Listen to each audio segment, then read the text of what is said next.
E aí, pessoal, tudo bem com vocês? Vamos fazer um teste de personalidade aqui comigo. Eu não sei de verdade por que é que você assistiria esse vídeo. Do fundo do coração, eu não sei por que é que você assistiria esse vídeo, embora eu quero muito que conste no canal. Eu quero muito que esse vídeo ele conste no canal para caso um dia alguém se interesse em conhecer um pouco mais a fundo da minha personalidade. Então, assim, não assista se você tiver coisa melhor para fazer da sua vida, não. Mas se você estiver curioso para saber o resultado desse teste, como ele funciona, e se você quiser usar até a tradução do que eu vou fazer agora, das perguntas, para fazer o seu próprio teste, aí talvez isso seja legal. Então, tá aqui o link que você pode copiar, vou ver se eu deixo na descrição do vídeo, e eu vou ler todas as perguntas, e aí você pode abrir numa outra janela e pode começar também a responder, caso você não tenha um tradutor no navegador, mas muito provavelmente talvez você tenha. A sua personalidade pode dar diferente da minha, eu não vou estar do teu lado para traduzir o seu resultado, e não sei, só estou jogando pensamentos e ideias aqui ao vento. Se preparem porque são 50 perguntas, tá? Demora pra caramba. Eu não vou mentir, não. Eu já fiz o teste, eu já li o meu resultado. Eu vou fazer de novo para ver se dá o mesmo resultado, tomara que dê. Mas é porque eu quero que vocês participem do processo de fazer o teste. É porque eu vou fazer muitos comentários e através desses comentários vocês vão descobrir muito sobre mim. Então, para eu não ter que fazer aquele vídeo, né, 50 fatos sobre mim, para eu não ter que fazer isso, eu vou simplesmente comentar um teste. Mas nisso eu vou acabar revelando muito sobre a minha personalidade, sobre a minha própria pessoa. Assistam aí, caso vocês tenham interesse. Pelo amor de Deus, não vai perder o tempo da sua vida e depois falar que foi um desperdício. Você já está avisado, tá? Do que isso daqui vai ser. Bom, vamos lá, eu coloquei aqui o free test. Cara, realmente ele tem um nível de precisão sensacional. Obrigado, Gabriel, que me mandou isso daqui há muito tempo e pediu para eu fazer e eu simplesmente esqueci. Ele me lembrou disso hoje e aproveitando que eu tô com tempo e dormi bem, eu decidi fazer. Bom, vamos lá. Você curte eventos sociais vibrantes com um monte de pessoas? Cara, não. Eu adorei ter ido no Rock in Rio, eu adorei os grandes shows onde eu fui, mas eu fui pela música, eu não estava lá pelo show. As pessoas felizes em volta, elas me incomodavam. Você pode odiar Metallica, mas eu adoro Metallica. Alice in Chains também é uma banda muito importante para mim. Aerosmith e U2, quando eu pude ver essas bandas de perto, eu acho que foram momentos marcantes na minha vida, na minha existência. Mas o pior desses shows era o show em si. Então quando eu estava lá e eu pude ver o Metallica e o Alice in Chains tocando, foi uma coisa absurdamente transformadora. E foi hipnotizante. Só tinha uma coisa ruim, porque tinha mais gente lá. Se eu pudesse assim colocar os cara na minha garagem para ficar olhando eles tocando, a graça para mim estava na música e na banda e não nas pessoas em volta. Aquela alegria, aquela energia toda, ela não me contagia da maneira como a música em si, a performance contagia. Então, eu no futebol sou aquele cara que vê todo mundo alegre e não entende muito bem por quê. Às vezes eu acho que eu sou meio... né, mas não chega a um nível de doença. É claro que eu me emociono com o grupo, é claro que... Mas aí eu tenho que estar muito ligado à causa. Então, eu escutando um discurso entusiástico, quando eu também acredito naquilo, cercado por pessoas que também acreditam naquilo, eu vou a êxtase. As músicas que mexem comigo, tem determinadas músicas de determinadas bandas que são trilha sonora da minha vida. E quando eu escuto os caras tocando, eu realmente piro, surto, eu fico pulando lá, que nem retardado. Mas ainda assim, é uma brisa minha e não do grupo. Quando o grupo inteiro começa a pular por uma música que não me toca, eu vou ficar parado, eu vou ficar olhando todo mundo pular e eu vou ficar com inveja da alegria e da energia que essas pessoas têm, mas eu não vou me contaminar, não vou contaminar não, né? Eu não vou me contagiar por elas. Eu fiquei... Vai demorar, né? Eu vou ter que fazer uma série desse teste aqui. Você frequentemente gasta tempo explorando ideias intrigantes e irrealistas e reais. Será, gente, eu fico isso? Será que eu fico explorando ideias que nunca chegarão ao mundo real e que nunca serão acontecimentos de fato? Eu não tenho dúvida que eu seria um bom mestre de RPG, eu só não entro nesse mundo porque é um caminho sem volta. E diferente de BDO, que você faz muitas outras coisas enquanto você faz o seu jogo, o RPG ele me consumiria muito tempo e depois eu olharia para trás e falaria, cara, foi um tempo bem vivido, mas foi um tempo que me tirou da realidade e isso me traz, e isso acarreta prejuízos, aí eu vou e não volto mais. Mas eu adoro qualquer papo filosófico, eu adoro ficar falando sobre como os jogos poderiam ser, eu adoro ficar falando sobre como o mundo poderia ser, eu adoro ficar imaginando como seriam interações de pessoas que eu não conheço. Eu poderia abrir uma agência de MI, sei lá, porque de vez em quando eu conheço uma pessoa e conheço uma outra pessoa e gosto das duas, e aí eu acho que elas são compatíveis e eu falo, eu acho que vocês têm que se conhecer aí.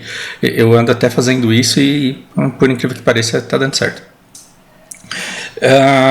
Os seus planos de viagem, eles parecem mais como uma grossa lista de ideias do que um itinerário detalhado. Eu concordo, só que eu não sei até que ponto. Eu tô com medo do resultado dar diferente, porque eu vou sempre pro mesmo lado, mas eu tô mudando a intensidade. Deixa eu explicar para vocês. Desde pequeno, Desde pequeno não. Desde que eu pisei no Japão, eu achava uma coisa que não fazia o menor sentido a viagem que eles faziam. Porque eles faziam uma viagem com um grupo, esse grupo tinha horário para isso, horário para aquilo, eles tinham horário para acordar, horário para dormir, eles sabiam onde eles iam comer, eles sabiam o que eles iam fazer, eles sabiam que hora que eles iam ficar felizes e que hora que eles iam ficar emocionados. E isso para mim era trabalho. Se eu vou viajar com um pessoal de uma empresa e eu vou numa viagem de entretenimento, eu vou fazer determinadas coisas e vai ter o horário até de ir no banheiro, o horário de descansar, de andar, de conhecer alguma coisa, aí eu estou seguindo um roteiro e naquele momento eu não sou livre. É por isso que eu tenho o hábito de jamais planejar feriados, por exemplo. Porque eu acho que se você planeja exatamente tudo que você vai fazer, você tem agenda e você não descansa. Então quando você não tem planos ali você é realmente livre. E eu acho que você fazer um itinerário de viagem para conhecer determinados lugares, inevitavelmente esses lugares maravilhosos, eles serão de uma natureza, eles não te tocarão. Por exemplo, uma coisa é eu ir conhecer o Coliseu. Eu ainda quero ir para a Itália, eu ainda quero ir para o Coliseu. Uma coisa é eu entrar naquele lugar, uma coisa é eu entrar no Museu do Louvre. São dois lugares que eu adoraria né? Machu Picchu também. Uma coisa é ir lá. Outra coisa é eu comprar um pacote de viagem, ir para Dubai e conhecer um lugar que todo mundo adora. Ou, por exemplo, ir para a Torre de Pisa, na Itália. Nossa, que legal, que bacana. Mas eu não tenho nada com aquele lugar. Eu não tenho nenhum fascínio, aquilo não é importante para mim. E se eu for ficar fazendo um roteiro enorme para conhecer lugares que o mundo acha bacana, que todo mundo acha bacana, mas que é um lugar que não me diz nada, aquele dia vai ser chato. Então eu prefiro ficar muito mais tempo no Museu do Louvre, eu prefiro ficar uma tarde inteira dentro do Coliseu, já tendo visto tudo que há para ver, mas ainda continuar naquele lugar, criando determinada conexão com determinados pontos do lugar e sedimentando memórias que serão minhas ali pro resto da vida, do que ficar conhecendo um monte de lugares como se fosse um checklist, como se fossem as quests que a gente faz no BDO, como se fosse uma lista de achievements que você vai batendo. Então, assim, teve um castelo em Portugal que eu fui e eu passei a tarde inteira lá. E eu tava com uma pessoa que entendia isso e ela desencanou de mim e ela me largou lá sozinha num pedaço que eu queria ficar. E eu fiquei num lugar daquela muralha e eu fiquei sentado naquele lugar durante muito tempo. E eu ignorava as pessoas passando atrás de mim. Mas quando eu retomava a minha consciência, eu via que as pessoas estavam passando atrás de mim. E elas passavam por toda aquela muralha e elas viam muitas outras coisas que haviam para ser vistas naquele lugar. Eu tenho certeza que de todas as pessoas que passaram atrás de mim, eu fui a pessoa que mais guardou lembranças daquele lugar e daquela vivência, daquela experiência, naquele ponto, naquele momento, naquele tempo. Por quê? Porque eu passei 3 horas e meia parado no mesmo lugar. Só que ali eu gravei aquele lugar e eu absorvi aquele lugar e eu retive aquela experiência de uma forma que foto nenhuma jamais seria capaz de expressar, de transmitir. Tanto que eu não tenho fotos do lugar porque eu não preciso, porque uma foto não transmitiria tudo aquilo que eu fui capaz de absorver naquele momento e naquela experiência. Então, por que passar uma tarde visitando as 3 praias mais bonitas da cidade? Por que passar uma tarde visitando as 3 praias mais bonitas da cidade se você pode passar a tarde inteira parado na 3ª praia mais bonita? Não precisa ser a primeira. Vai na 3ª praia mais bonita, mas tenha lá o seu tempo de absorção e de interação com aquele lugar. Eu acho que esse turismo de passar pelo lugar bonito, ele não vale R$1 para mim. Então, eu não dou valor a esse itinerário e às vezes eu prefiro fugir do itinerário, perder algumas experiências, mas ficar num lugar que me toque. Não sei se vocês conseguem entender essa forma de viajar, essa forma de conhecer. Então, se eu chego numa cidadezinha E lá eu sou livre, e você fala, você pode fazer o que você quiser. Eu posso pegar uma bicicleta ou um carro, passear, parar em algum lugar e de repente pegar uma pessoa e conversar com ela. E essa pessoa, ela pode me contar a respeito daquela cidade de uma forma única. E ela pode me contar histórias de décadas, de vida, de gerações. Ela pode me dizer como é a vida de uma pessoa que vive lá há muito tempo. E eu acho que essa bagagem, esse conhecimento, ele é mais importante do que passar nos lugares mais bonitos, mais simpáticos, mais populares daquele lugar. Então, sim. Por que os meus planos de viagem eles parecem mais como uma lista de ideias do que como um itinerário detalhado? Porque na minha viagem eu quero ser livre. Então, se eu for para o Museu do Louvre, eu não sei onde que eu vou parar, mas talvez eu pare em algum lugar e eu fique lá e sacrifique a oportunidade de ver todo o resto. Porque assim, se para ver tudo eu tenho que ver tudo mal visto, e eu vou ser impedido de fazer conexão com qualquer coisa que seja, eu prefiro parar em algum lugar e fazer conexão com uma obra e guardar ela para mim a respeito daquela viagem. Aí aquela viagem ela terá me dito alguma coisa a respeito disso, a respeito dela. Enquanto que conhecer tudo de maneira superficial vai virar uma memória que será inevitavelmente perdida ao longo do tempo. Quando eu era adolescente, jovem adulto, eu achava que eu tinha que sair pegando todas. E aí depois eu entendi que, na verdade, é você conseguir ficar com aquela pessoa que desperta o melhor de você. E aí aquela pessoa te basta, porque o resto é superficial e se esvai. E se esvai com o tempo. Aí é só ego, aí é só história para contar, aí é só mais fotos no álbum de Instagram. E não, eu nem Instagram tenho. Ok? Você viu que são 50 perguntas, a gente vai precisar de 25 vídeos, né? Porque vai ser 2 por vídeo. Você geralmente pensa sobre o que você deveria ter dito numa conversa muito tempo depois dela acontecer. Olha, sim, eu penso, mas eu não trabalho muito com arrependimento. Acho que as conversas acontecem do jeito que elas tinham que acontecer. Então, se você me perguntar, você se arrepende de determinadas conversas que você teve na vida? Sim, conversas que eu tive com amigos pessoais ou conversas que eu tive com concorrentes. Eu me arrependo, mas eu tenho a impressão que se eu não tivesse cometido esses erros, eu não teria me tornado quem eu me tornei, eu não teria refletido a respeito das coisas sobre as quais eu refleti. Então, eu penso a respeito de coisas que eu poderia ter dito, mas mas sem culpa e sem remorso. É como se eu pensasse em como elas poderiam ter levado a diferentes rumos, mas pelo aprendizado que elas trouxeram para mim. Se a pergunta fosse assim, você dá importância ou você carrega arrependimento e culpa das conversas que você teve, aí com certeza eu discordaria. Mas se eu penso nas conversas que foram marcantes e de coisas que eu poderia ter dito, principalmente conversas não tidas com meu pai, sim, eu tenho muitas delas. Se o seu amigo diz coisas tristes a respeito de alguma coisa, o seu primeiro instinto é apoiá-los emocionalmente e não é tentar resolver o problema deles. Isso é uma coisa que eu aprendi ao longo da vida. Gente, quando uma pessoa ela conta um problema para você, ela não quer que você resolva o problema, ela quer ser compreendida. Não que ela não queira o problema dela resolvido, mas não é por isso que a gente desabafa. Então imagina que você é rico e aí chega uma pessoa e fala assim, puta merda, eu não tenho dinheiro para pagar minha conta de luz esse mês. E aí ela começa a chorar. E aí você é rico, você pega a conta de luz dela e paga, fala, pronto, agora para de encher o saco, seu problema está resolvido. Não é horrível um rico desse? Essa pessoa é nojenta, né? Porque na verdade quando você falou assim, cara, eu não tenho dinheiro para pagar a conta de luz esse mês, o que você buscava era um abraço emocional. Era, o que está acontecendo? Puta, você não sabe, meu cachorro ficou doente, eu gastei uma porrada de dinheiro no veterinário, a polícia me parou, prenderam meu carro que estava com o imposto atrasado, eu tive que parar para tirar do pátio. A pessoa ela quer ser escutada, ela quer que você se coloque no lugar dela e veja o quanto ela está sofrendo. Então talvez eu não tenha dinheiro para pagar minha conta esse mês, vendo uma necessidade dela desabafar sobre o carro, sobre o cachorro, sobre a família, sobre o emprego, sobre o chefe, sobre tudo que diz respeito, sobre os PEN que ela falhou quando ela roletou e perdeu todos os TET. Quando uma pessoa ela conta um problema para você, ela está te usando como confidente, e isso é uma prova de que ela confia em você e que ela busca conforto emocional. Não que logo depois de escutar a pessoa, você não possa tomar uma atitude para sanar o problema dela. É claro que você pode fazer isso. Mas antes você tem que cuidar do emocional dela. E aí depois você pega na mão dela e fala, cara, vamos resolver seu problema agora.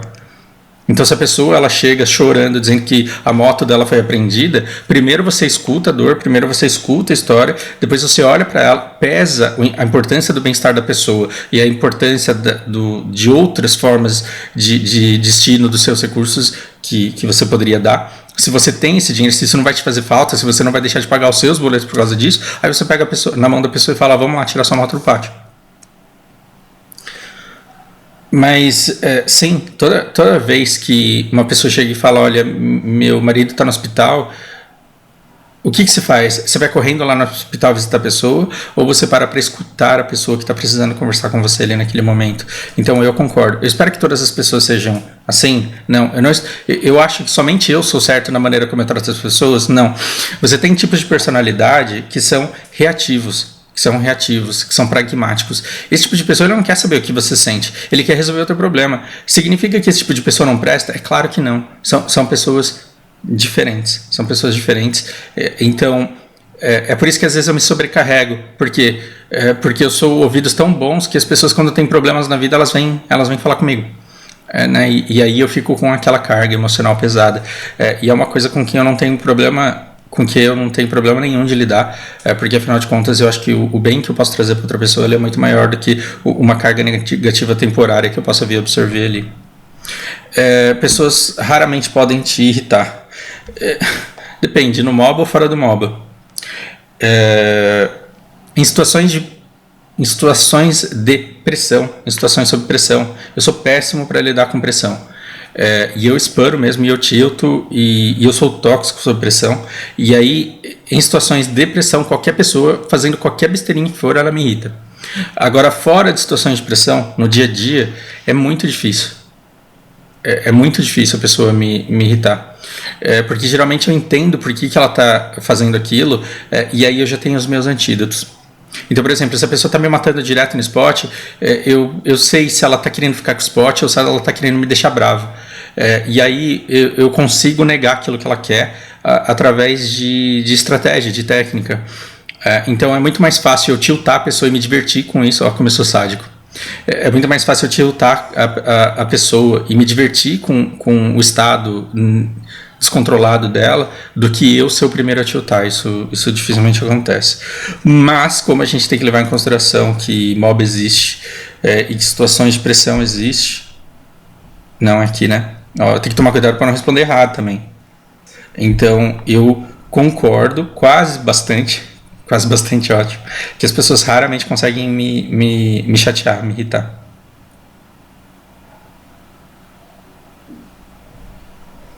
Deixa eu só conferir as respostas aqui. E aí eu vou fazer só mais uma página e eu encerro, porque isso daqui tá ficando grande demais. Eu think about it. Tá certo. Vamos pro próximo. E aí eu vou fazer só mais um e eu vou dividir esse vídeo, porque senão não vai acabar nunca. Então vai ser a série 50 fatos sobre mim. Você geralmente se apoia, você conta com outras pessoas para começarem a conversa e manter a conversa. Uau, depende. Você geralmente conta com as outras pessoas para começarem a conversa e para continuarem. De verdade depende muito do interesse que eu tenho na pessoa. Quando eu tenho interesse na pessoa, eu vou lá e começo a conversa. E uma vez que a conversa começa, eu tenho muita facilidade em manter.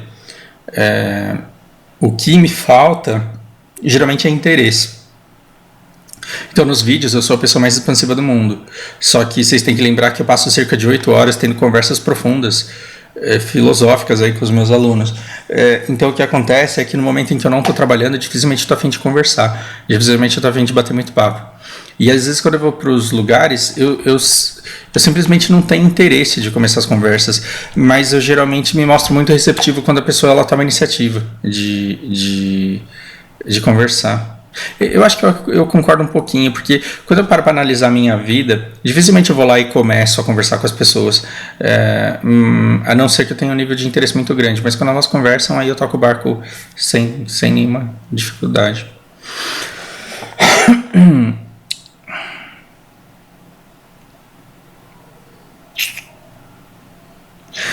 Quando você tem que interromper os seus planos temporariamente, você se certifica de que ele é sua prioridade máxima e você volta para esse plano assim que possível. Eu admiro pessoas assim, mas eu não sou.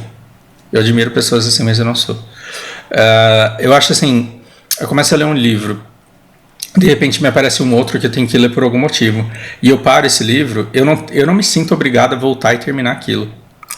Eu começo um curso, eu começo a assistir um filme, eu começo a fazer qualquer coisa que seja, e se alguma coisa me interrompe e outras coisas elas vão aparecendo, eu tenho que voltar por interesse, não por obrigação. Porque isso daqui, ó, você se certifica de que essa é uma prioridade máxima. Não, eu vou voltar por vontade, não porque é uma prioridade, porque eu devo, porque eu preciso. Eu acho que assim, começar um curso e você achar que você tem a missão de terminar, o conhecimento ele não está em terminar o curso, na verdade. Então eu peso e vejo se eu tenho outras opções. A todo momento eu peso se eu tenho outras opções melhores. E a minha vida é regida por um pensamento que é: não deixe para amanhã aquilo que você pode deixar para lá. Quando eu começo a ler um livro e eu não termino de ler o livro porque eu não gostei, a culpa não é de Fausto que não termina as coisas que começa. A culpa é do autor que não me seduziu ao ponto de eu querer continuar lendo o livro dele. Seriado, dropa um monte de seriado. E a culpa não é minha, o Fausto não termina nada que ele começa a assistir. Não, o cara que fez o seriado lá, ele falhou. Por quê? Porque eu encontrei outras coisas que me atraíram mais do que a continuidade daquilo. Então, mas isso é um traço da minha própria personalidade, que eu me dedico a muitas coisas, a muitas áreas de conhecimento, eu sou entusiasta de muitas coisas, e aí eu não me aprofundo em nada. Antigamente eu tinha problemas, eu tinha traumas, eu me via mal com o fato de não me aprofundar em nada. Eu achava que eu tinha que ser muito técnico, eu achava que eu tinha que me aprofundar muito em alguma coisa, mas hoje não. Hoje eu não tenho problema nenhum em não me aprofundar em nada e ter minha atenção distribuída em muitos campos de conhecimento. Você raramente se preocupa se você causou uma grande impressão para alguém que você conheceu. Gente, quem que não se preocupa, né, em causar uma boa impressão?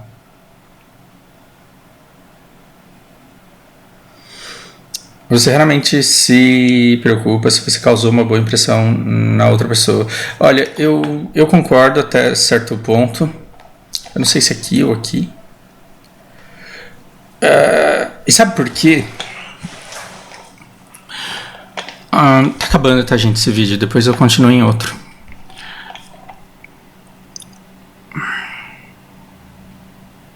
Quando você vai numa entrevista de emprego, geralmente a pessoa pensa assim, né? Ela reza assim: Senhor, por favor, faz com que as pessoas gostem de mim na empresa. E quando você vai conhecer alguém do Tinder, por exemplo, você vai rezando: tomara que ela goste de mim, tomara que ela goste de mim. E eu acho que sou o contrário. Eu vou pra entrevista falando: puta merda, tomara que eu goste da empresa. Hoje eu não vou pra entrevista mais. Mas quando eu ia, eu falava: puta merda, tomara que eu goste da empresa. Porque se eu gostar da empresa, aí eu vou querer trabalhar lá. E se eu quiser trabalhar lá, eu vou trabalhar bem. Então, quando eu me iludia com algum perfil no Tinder e marcava um encontro, eu ia lá e falava: puta merda, tomara que eu goste dessa mulher. Porque se eu gostar dela, eu vou ser um amigo interessante, eu vou ser um bom parceiro na cama, eu vou ser um bom companheiro na vida. Se eu gostar dessa pessoa, eu vou ser uma pessoa melhor. Ela vai extrair o melhor de mim, o melhor que eu tenho talvez seja bom. E talvez seja suficiente. Então tomara que eu goste dela. Porque se a pessoa gosta de mim e eu não gosto de volta, eu vou ser aquele filho da puta que gera expectativas e não corresponde. E que some. E eu odeio ser essa pessoa. Embora não tenha problema nenhum em ser quando necessário. Eu lembro que quando eu vim aqui para conhecer a Lari. Eu vim aqui para passar férias aqui e para dar uma chuchada na Lari.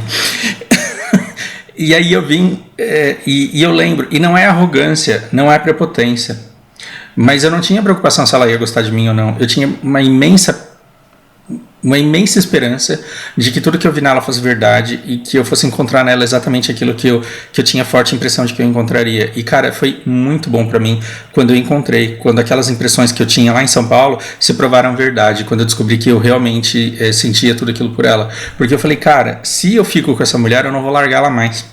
E eu queria ser alguém que pegasse uma mulher e não largasse mais. Eu queria me tornar essa pessoa naquele momento. Assim, eu sou muito feliz por isso, porque tendo a pessoa que extrai o melhor de mim, eu sou uma pessoa boa. Então, a pessoa que você não gosta, tomara que ela não tenha boas impressões de você, porque senão ela vai ficar, e se ela ficar, você vai ter que aguentar ela.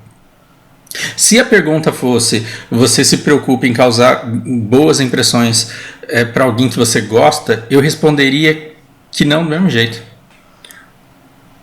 Porque, vamos supor, você se preocupa em causar uma ótima impressão para... Você se preocupou em causar uma ótima impressão para a Lari quando você conheceu ela? Não, porque o que vai dizer se esse relacionamento vai durar ou não é a primeira impressão. A primeira impressão vai definir se você vai pra cama ou não. Mas se você vai continuar com a pessoa, a primeira impressão não basta. É uma somatória de descobertas que vão apontar a compatibilidade. Por isso que eu acho que o momento fundamental não é nem o da entrevista, é o que vem depois. É que na entrevista você abra portas para conseguir continuar a conversa com a empresa. Entende onde eu quero chegar? Imagina que alguém me cantasse toda a letra e falasse assim, olha, a Lari gosta de cara que é assim, assim, assim, assim. Se você falar isso no ouvido dela, ela vai ficar louca. Vamos supor que alguém me desse isso tudo. Aí eu não concordo com a primeira frase, eu não concordo com a segunda frase, a terceira é mentira, a quarta é marromeno. E aquilo que eu disse, que era para eu dizer no ouvido dela, eu jamais diria em situações normais. Adianta essa pessoa ficar deslumbrada comigo porque eu segui o script? Não. Porque se eu seguir o script, cedo ou tarde eu serei descoberto. E quando eu for descoberto, vai ser pior. Então eu diria que eu não tenho, nenhuma. Eu me preocupo muito pouco com essa primeira impressão causada. Eu sonho muito mais em encontrar a compatibilidade, mais do que ficar causando aí um monte de boas impressões. Aí, assim, Fausto, você não pensa em embelezar um pouco mais os seus vídeos e o seu canal para causar impressões melhores de você? Porque, assim, você faz um vídeo, cara, dá pra ver o lugar que você dorme, dá pra ver a sua cara barbada, você não tem nenhum recurso, você não tem vinheta, você não tem música, você não quer embelezar um pouco mais? Eu prefiro que não, porque eu não quero que a pessoa ela fique pelos artifícios, pela maquiagem. Eu gosto que, no fundo, ela descubra que eu sou uma pessoa tosca, que eu sou uma pessoa desleixada, que eu gosto de falar improvisado e que eu não fico muito preocupado com a imagem. E assim, para a pessoa ficar no canal, ela tem que ficar porque alguma coisa ali a interessou de fato e não... Entende? E não por um recurso artístico que, na verdade, não é da minha natureza fazer. É claro que se isso daqui fosse uma empresa, seria talvez diferente, né, gente? Seria um desafio para você passar todo fim de semana consigo mesmo, sem se sentir entediado. Gente, que pergunta difícil. Porque se você tirar a internet de mim, se você tirar minha família de mim... Mas aí você deixa o Kindle, pelo menos, o livro. Não precisa nem ser o smartphone, você deixa um livro comigo.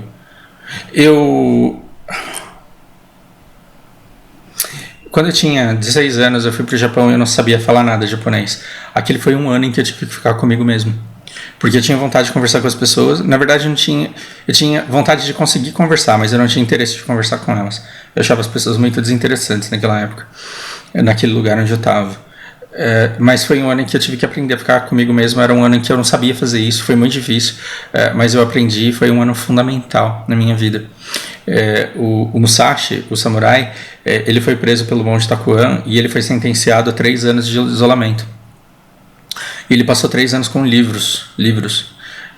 E hoje eu olho para trás e percebo que aquele ano de 97 foi o meu ano de prisão. Porque foi o ano em que eu fiquei comigo mesmo, foi o ano em que eu li muito, em que eu fiz muita coisa, que foi a base emocional para tudo que veio depois.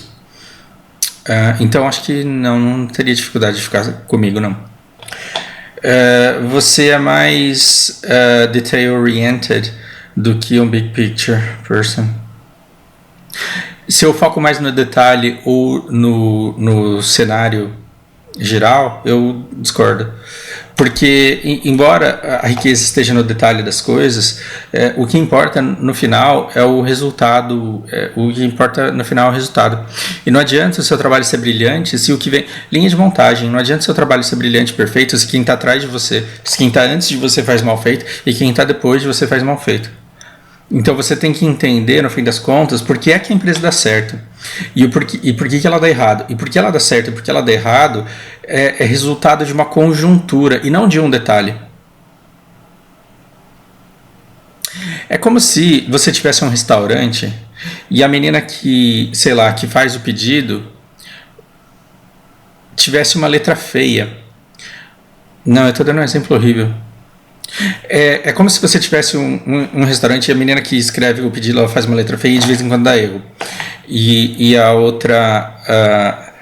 E a outra, na hora de amarrar a sacola, ela faz um nó cego e a pessoa, na hora de abrir a sacola, ela passa raiva.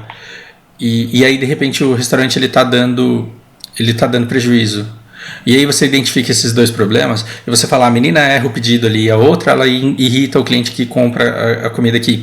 Então eu já sei por que esse restaurante está dando prejuízo. Aí você pegou dois erros que precisam ser arrumados e você está falando que você já descobriu por que tudo está ruim e você acha que resolver esses dois problemas vai resolver o problema do restaurante. Talvez eu esteja interpretando errado essa pergunta, mas eu acho que a preocupação demasiada com alguns detalhes pode fazer com que você perca a visão do todo. E a visão do todo, na verdade, é o que vai garantir o bom funcionamento da estrutura. Então, eu não fico perdendo tempo em detalhezinho quando a estrutura como um todo ela não tem como dar certo. Não tem como dar certo. Então, às vezes você vê guilds ruindo e aí você vê duas pessoas dessa guild que está ruindo tendo problemas. E aí você fala, vou resolver o problema da guild. Resolver o problema da guild e aí lá resolver a treta das duas pessoas? Não. Você tem que olhar para a guild e ver por que ela não está dando certo. E entender a conjuntura. Às vezes, quando você entende a conjuntura, você vê que não vale a pena investir seu tempo naquilo lá. Embora as pessoas que são detalhistas elas sejam essenciais para a nossa sociedade. Por último, nesse vídeo, você é muito carinhoso com as pessoas com quem você se importa. Depende, porque o que é carinho, né? O que é afeição? Carinho é ficar grudado o tempo inteiro? Então não. Mas carinho é se preocupar com uma pessoa acima de qualquer outra coisa, colocar o bem-estar dela acima do seu, de pensar nas necessidades da pessoa, de pensar, de colocar a pessoa como prioridade e de fazer tudo para que ela tenha tudo aquilo que você pode prover para que a vida dela seja o melhor possível. Eu acho que eu sou essa pessoa. Quando eu sou cativado, eu sou uma pessoa extremamente dedicada. Então eu acho que se hoje eu sou uma pessoa dedicada, é muito mais consequência de eu ter encontrado uma pessoa que cativa isso em mim do que uma coisa minha, nata minha. Porque se eu tivesse num outro relacionamento com uma outra pessoa, eu poderia não ser uma pessoa que faz o melhor por ela. Então, mas assim, com as pessoas com quem eu realmente me importo, eu acho que eu sou extremamente dedicado, isso é uma característica forte minha. Eu vou encerrar aqui e eu vou continuar. Só que eu vou continuar, eu vou encerrar esse vídeo e vou continuar num outro, para não ficar tão gigantesco assim. Espero que vocês estejam curtindo, não o teste em si, mas os devaneios que eu tô usando esse teste como trampolim para fazer devaneios a respeito da minha personalidade. Se você está curtindo, cara, que bom. Aí vai ter um próximo. Por hora é isso, até já.